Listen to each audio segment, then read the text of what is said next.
Cinema serial രംഗത്തെ വളരെ ആക്റ്റീവായി എങ്ങും നിറഞ്ഞു നിൽക്കുന്ന താരമാണ് ദേവിചന്ദന.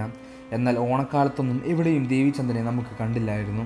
സീരിയലിൽ നെഗറ്റീവ് വേഷമാണെങ്കിലും സ്വാഭാവിക വേഷമാണെങ്കിലും തൻ്റെ സ്ക്രീൻ സ്പേസിൽ അത്ര തന്നെ അട്രാക്ഷൻ കൊടുത്ത് അഭിനയിക്കുന്ന അഭിനേത്രി കൂടിയായ ദേവിചന്ദന മലയാളി സീരിയൽ പ്രേക്ഷകർക്ക് പുതുമുഖമല്ല.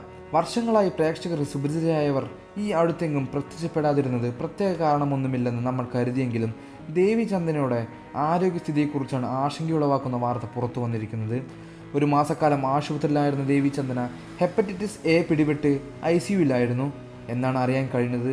തുടക്കത്തിൽ ശ്വാസമുട്ടലാണെന്ന് കരുതി നിസ്സാരവൽക്കരിച്ചിരുന്ന അസുഖം ഹെപ്പറ്റൈറ്റിസ് ആണെന്ന് തിരിച്ചറിയാൻ വൈകിയതിനാൽ അത് ലിവറിനെയും ബാധിച്ചു. സംസാരിക്കാനാവാതെയും എഴുന്നേറ്റ് നിൽക്കാനാവാതെയും രീതിയിൽ ആരോഗ്യനില വഷളായിരുന്നു. മുമ്പ് കോവിഡും H1N1 പോലെ അസുഖത്തിൽ നിന്നും താരം തലനാരിക്ക് രക്ഷപ്പെട്ടതായിരുന്നു. ഇപ്പോൾ താരം എന്നാൽ ഇതൊക്കെ മറികടന്ന് തിരിച്ചുവരവിൻ്റെ പാതയിലാണ്. നർത്തകി കൂടിയായ ദേവിചന്ദനയ്ക്ക് സീരിയലിൽ മാത്രമല്ല തൻ്റെ കാത്തു നിൽക്കുന്ന ഒരുപാട് കുഞ്ഞു നർത്തകമാരിലും ചെന്നെത്തേണ്ടതുണ്ട്. അതുകൊണ്ട് എത്രയും പെട്ടെന്ന് പൂർണ്ണ ആരോഗ്യവതിയായ ജീവിതത്തിലേക്ക് തിരിച്ചു വരട്ടെ എന്നാണ് മലയാളി പ്രേക്ഷകർക്കും ആരാധകർക്കും പ്രാർത്ഥിക്കാനുള്ളത്. കൂടുതൽ വാർത്തകളും വിശേഷങ്ങളും അറിയാൻ ഈ വീഡിയോ ലൈക്ക് ചെയ്ത് ചാനൽ സബ്സ്ക്രൈബ് ചെയ്ത് സപ്പോർട്ട് ചെയ്യുക.